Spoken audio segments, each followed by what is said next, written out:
The reading today is from Mark 8:31-38. Then he began to teach them that the Son of Man must undergo great suffering and be rejected by the elders, the chief priests, and the scribes, and be killed, and after 3 days rise again. He said all this quite openly, and Peter took him aside and began to rebuke him. But turning and looking at his disciples, he rebuked Peter and said, "Get behind me, Satan, for you are setting your mind not on divine things, but on human things." He called the crowd with his disciples and said to them, "If any want to become my followers, let them deny themselves and take up their cross and follow me. For those who want to save their life will lose it, and those who lose their life for my sake and for the sake of the gospel will save it. For what will it profit them to gain the whole world and forfeit their life? Indeed, what can they give in return for their life? Those who are ashamed of me and of my words in this adulterous and sinful generation, of them the Son of Man will also be ashamed when he comes in the glory of his Father with the holy angels." Thank you, Alan. Look for the word of the Lord in that reading. Are you sure you got the last verse right? Because you never talk like that, Alan. All that stuff about if you don't like me, I'm not going to like you later on. Are you sure that was in there? Because you never, ever say that about Jesus. Did you get your Lenten calendars? If you have your Lenten practices taking place, there's still calendars on the table out there. If you're looking for some ideas and things to take care of during Lent. Yesterday was simple meals. Eat simple meals. So what do we have? Beans and onions, right? It was good. And collard greens. I made collard greens. They were great collard greens. I don't watch a lot of TV, but occasionally I do. I still like Sanford and Son. It's the coolest show on TV. You can't beat it. It's current, it's contextual, and I don't know how they get by with saying some of those things, except it was 1975 when they were saying it. But Frasier, do y'all watch Frasier? Frasier is a cool show, and there was an episode on there where it really resonated with me because I've been in the entertainment business where you need representation and management, because evidently if you brag on yourself, no one believes you. So you have to hire someone else to brag on you to get you paid at jobs, okay? And so there's this agent that is a reappearing character on Frasier, and she's this really evil person who, is just like the Eagles said about their manager. I forget the guy's name. He said, "He's the devil, but he's our devil. He works for us." And so Frasier breaks down and he hires this horrible woman to be his manager, and his brother's scolding him and saying, "Frasier, how could you do that?" And Frasier says, "Well, look, it's not like she worships the devil or anything." And Niles comes back with a really quick remark, and he says, "She doesn't have to. He worships her." I always thought that was funny. My wife will claim that at times the devil is manifest inside me, just very clearly. I mean, one of the things, I'm going to burst your bubble, but I'm helping her. I told you last week I had apologies to make, and I made like one a day this last week because apparently I was ill, not feeling well for 8 or 10 days before that, and my wife has had to remind people he's human. She tells them all the time, he's not the Pope. Why do you say that? I don't understand that. Maybe I want to be the Pope. I don't know. But she's telling them he's human. When he's sick, be careful. He might bite you. And so there have been times when we were arguing. And, you wouldn't believe this because you come to hear words of wisdom and hope come from these lips occasionally. And my wife says I can say some of the most horrible things. I mean, I died to cussing, but occasionally I forget that. And she says, "You say the most horrible things and you really hurt me." And what I try to tell her is this: I'm a poet. They're just words. I'm a poet. They're not just words. I choose those words. Now, this is an absolute true story. I choose those words not because they are how I feel, literally. I choose them to indicate the depth of the emotion or how important it is that I feel something. You see, it's not that I meant what I said. It's that I meant for you to feel that bang when I said it, because that's what I'm going through, and I want you to know that. You probably didn't think I was capable of that, but my wife will guarantee you that. There's a couple of things in this passage of Scripture that really stand out to me. Put it back up. We're going to preach from the Bible this Lenten season, so just leave it up there. There's one thing that really got me. Peter rebuked Jesus. Are you as surprised by that as I am? I mean, I know Peter's the guy who's always saying the thing that no one else dares to say. And I know Peter is the guy who's always putting his foot in his mouth. But how can Peter be rebuking Jesus? This is the same Jesus that demons obey. This is the same Jesus that even the winds and the waves obey. This is the same Jesus that just a few passages earlier came walking on the water, and Peter was scared to death. This is the same Jesus that had frightened his closest friends over and over, and now Peter takes him aside and rebukes him. What in the world is Peter thinking? And then it says that Jesus rebukes Peter. And then when I was small and people were acting up in the house, little kids, I was trying to tell them, stop. If you get my dad's attention, we're all in trouble. Don't make him in a bad mood. Don't say anything that's going to get me in trouble. And sure enough. And so I kind of feel that way about Peter right here. What's he doing? Jesus seems to be all right. Peter says something. Would you like to be close to that conversation? What in the world did he say to Jesus to put him in such a bad mood? And then Jesus comes back with his response, and we end with that 38th verse. Can we put that up? So he says at the very end of this, those who are ashamed of me and of my words in this adulterous and sinful generation, of them the Son of Man will also be ashamed when he comes in the glory of his Father with the holy angels. Just leave that up. Wow. That doesn't sound like the teddy bear Jesus that we're all used to, or like I teased Alan about earlier. This doesn't sound like the Jesus who is hope and light and life and love to all these sinners who are so welcoming to these sinners. This is a Jesus who sounds very serious. And this makes me kind of alert. Whatever he's talking about here, I wanted to know what it meant, so I looked back. I went all the way back, because this is only in the 8th chapter of Mark. I went all the way back to the 1st chapter of Mark, and I started putting together the different things that are happening in Mark's gospel. I started looking for what are these words that are so important that Jesus is talking about. I don't want to miss the words that might cause the Son of Man to look at me and say, I'm ashamed of you. I don't want to miss that. So I looked back, and what I found out in 8 chapters of Mark, I started sort of outlining them on my computer, and I thought I'd bring it up here today and show you all of these 8 chapters outlined on a PowerPoint presentation. And as I put it together this week, I started recognizing it's a terrible sermon. It's awful, and it's long. It might be a good Bible study, so maybe one Sunday night or a Sunday morning or something, I may decide that I want to share that with you in a Bible study. But it's a terrible sermon.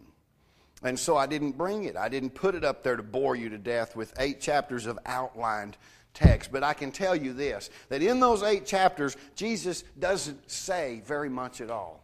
I was looking for the things that we all remember and talk about, like the Sermon on the Mount, and all these words about forgiving people and being peaceful and returning peace for violence and being non-materialistic and giving to those who borrow. And I'm finding out that all of that text is in Matthew and some of it's in Luke. I was looking for the great I am statements. I am the great shepherd. I am the bread of life. I am the living water. And all of that's in John, and it's not here in Mark. It's not there. Jesus doesn't say much at all. Mostly what he does is he casts out demons and he heals the sick, And he tells a few parables based on agriculture, like the mustard seed or the parable of the sower. But he doesn't say much at all outside of telling the stories. Most of what he says in the first 8 chapters of Mark are things like, be quiet. Don't tell anyone. That's mostly what he's saying. I started looking at what's going on in this text. You know, most of the people for 8 chapters, you may not have known this. You may not have gotten this from Mark. Most of the people in the first 8 chapters of Mark think that Jesus is in cohorts with Satan. They think that he is a demon himself because he's casting out demons and demons obey him. Most of them think that he's either worshiping the devil or perhaps the devil is paying homage to Jesus. But somehow or another, they think that he is with the enemy. Somehow they think he's crazy. Even his own family in these first 8 chapters of Mark have come to him and said, he's crazy, let's take him home. He's talking out of his head. And he gives that great statement about those who do the will of God are my family. Even in his own hometown of Nazareth, he gets tossed out. That's mostly what's going on. So what are these words that Jesus is talking about that I need to know and not be ashamed of, so that when he comes again, that he won't be ashamed of me? It must be important. Well, I want to tell you this. I get your attention? Good, because what I'm about to say is pretty doggone important, and I didn't want you to miss it.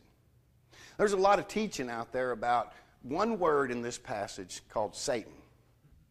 And we all work in parachurch ministries, and we all come back with 4 or 5 different ideas about what Satan is or does or means.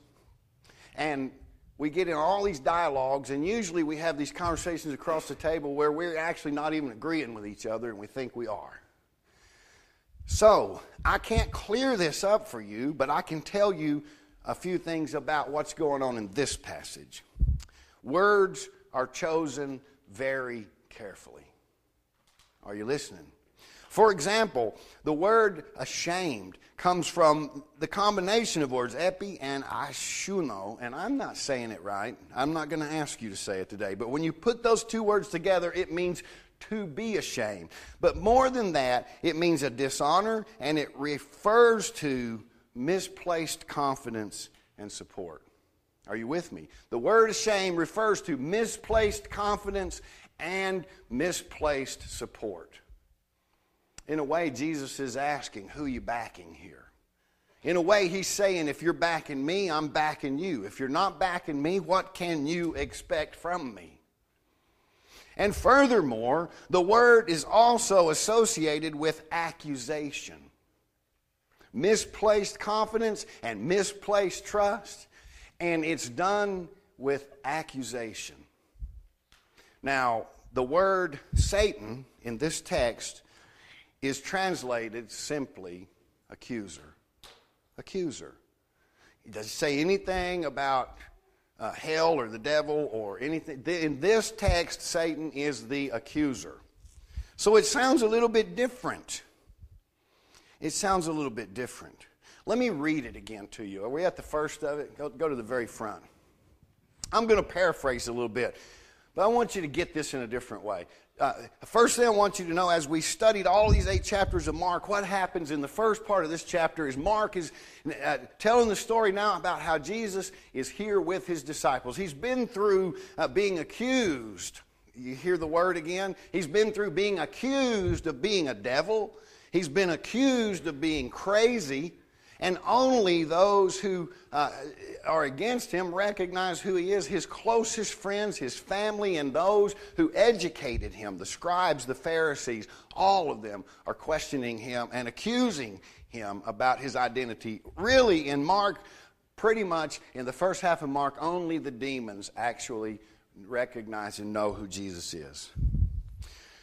And so he's asking his closest friends, the disciples, who do you say I am? Because they're saying a lot of things. Who do you say I am? And remember the story, it's Peter who says, you're the Christ. And Peter's having his moment. And Jesus says, blessed are you, Peter, because God has given you this. And then we get to this. Then he began to teach them that the Son of Man must undergo great suffering. Whoa! You're about to find out that's not what Peter had in mind when he said, you are the Christ, the Son of the living God.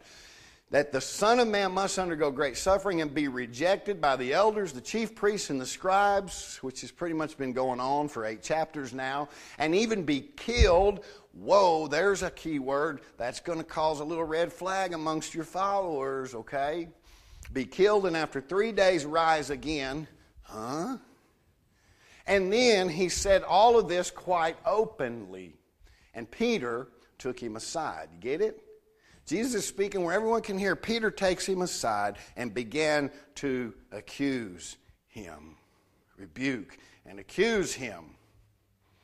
And then, I like this, if you're Peter, you're about to have a bad moment, okay?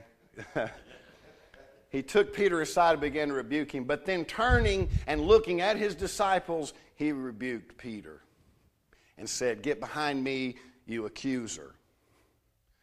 Because you're setting your mind not on divine things, but on human things. And then, here's where you don't like this if you're Peter. Go to the next verse. He called the crowd with his disciples.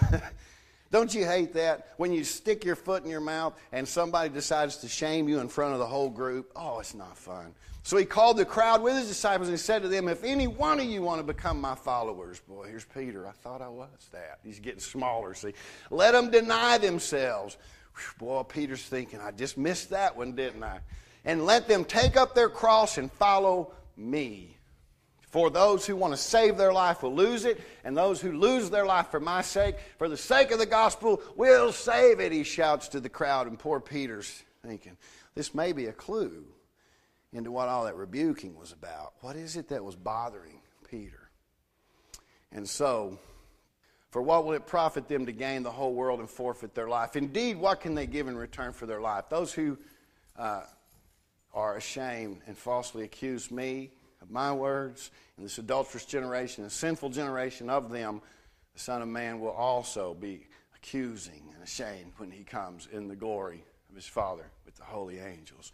You better back the right horse. You know why that's in there? Because it's important. What was just said. Not necessarily that sentence, but what was just said. What that sentence refers to was so important. It doesn't matter whether Jesus said it or as some scholars might suggest that, well, you can only say the author said. It doesn't matter. If Jesus said it or Mark said it or I said it today, it has the same effect. It means pay attention to what was just said. Pay attention to what just happened. It's important and you might miss it. Let's look at what it doesn't say. It doesn't say anything about hell.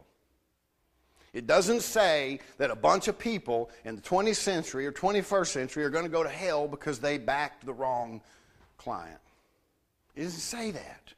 It doesn't say anything about punishment or torture. It doesn't say anything about missing the mark if you don't believe in Christianity or you don't belong to the right church or you can't interpret the Bible correctly. It doesn't say those things. It says those who are accusing me today and ashamed of my words in this adulterous and sinful generation, of them the Son of Man will also be ashamed.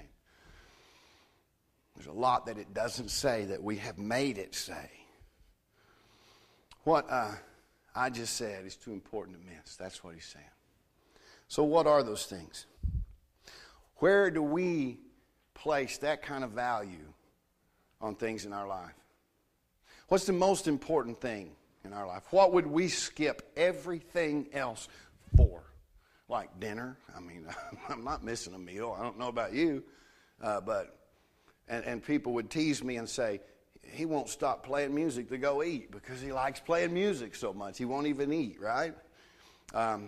Some people think getting to church is really, really important. But what kind of things will supersede getting to church? Like work. What is more important than work in our culture? Does anyone know? Because we'll miss anything else if the boss calls. Be right there. Because earning a living is important. I'm not devaluing that. I'm not devaluing it. I'm saying let your own actions tell you what your priorities are. Don't make up another story that doesn't jive with what you're doing. It's important enough to get to church sometimes that we'll do it in bad weather. Because what the pastor has to say and what the people in our classroom have to say are very important. Or at least I'd like to think they are. I work all week thinking about what to say, how to put the songs together. I hope that it has meaning for just one person a week. We'll go on retreats because when we start talking about our spiritual life, we'll go and get away from everything where we can not have to focus on the normal things that command our attention, like our work and our jobs and our finances. And we'll try to get our mind off the things that falsely cause us anxiety and falsely give us security, and we'll put our minds onto the things of God, because one of the things that Mark is saying right here is that you will miss this. By saying that this is so important you can't afford to miss it, what he's saying is you will miss this if you're not paying attention. Because it's so backwards to what we think is the truth. It is so backwards to what we would normally choose. And so there we have to take time on retreats to deal with things like religion and sin and self-absorption and my ego and my agenda and having it my way. We try to do it on Sunday mornings, and we try to do it when we get away and take our minds off other things. Here's a very important one. When disagreeing with someone, that's when it's really important. When disagreeing with someone, choose your words very carefully. Not the way I used to do it. Not choosing words that will allow people to experience the depth of emotion or the height of rage that you may be feeling, but choose words that will heal and calm very carefully. And the way you do that, and I've told you this in the last couple of weeks, is this. Whenever you have this emotional moment that flares up something in you, whether it's a phone call, a comment someone makes, someone took something, whatever it is, when you feel this urge to vindicate yourself and say it and blast it and let it happen, be quiet. Don't change anything you had planned. If you were going to dinner, go eat dinner and go home. If you were watching a TV show, finish your TV show by all means if you can.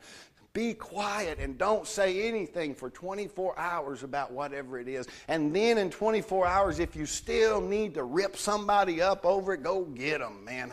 But always put on a white shirt. If you have to kill someone, look good and be very polite about the way you do it. I'm telling you, because we're not doing it. I didn't say you. I said we. We're not doing it. When we get that moment, boom, we're just like, I'm going to let her fly, baby. Like my buddy Kevin says, like Mussolini from the balcony. Let it go, baby, let it go. And so now he can't go back into the Walmart pharmacy anymore. He can't go back. Choose your words very carefully, because we feel the greatest emotions when we're dealing with the people that we love and care for the most, and the people who love and care for us the most. And we do the most damage to those people. And we think that they're going to forgive us because they do, and we think they're going to forget it, but they don't. And we think that they know we didn't mean it, and they don't. They begin to believe those things about themselves. This is important. I hope you're listening.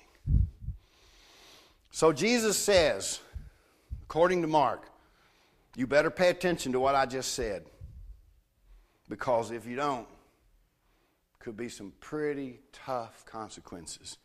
And I look back, and pretty much all he's been saying is be quiet and don't tell anyone until he gets into this text. And if I have to wonder what it is he's saying that challenges people around him so much, I'm stuck with these two things. Deny yourself. Deny yourself, which is kind of what Lent is about, isn't it?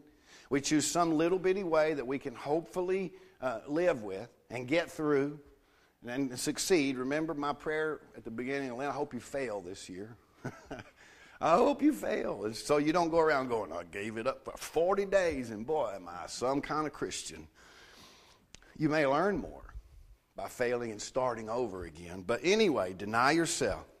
Deny yourself. If we can get it, maybe not right, but just sort of experience it in a little way during Lent, then maybe when the big moments come, we'll learn how to deny ourselves, button our mouth, be quiet. And the other lesson is let go. Let go. All of the great spiritual teachers have a whole weekend or week-long seminar that you can attend or purchase on DVD or CD on this very topic. I don't care who they are, from Thomas Keating to Richard Rohr to Eckhart Tolle or whoever the heretic of the week is. They all have great teachings on this one principle: let go of what you thought was your life. Let go of what you thought was your life. Let it go, give it up, and let Jesus reveal to you the life that God has called you to, who you are in Christ. It's very important. It's important to a lot of people who aren't here today. And so perhaps we could somehow find a way to share this very important thing with those in our lives and our community. Will you pray with me now?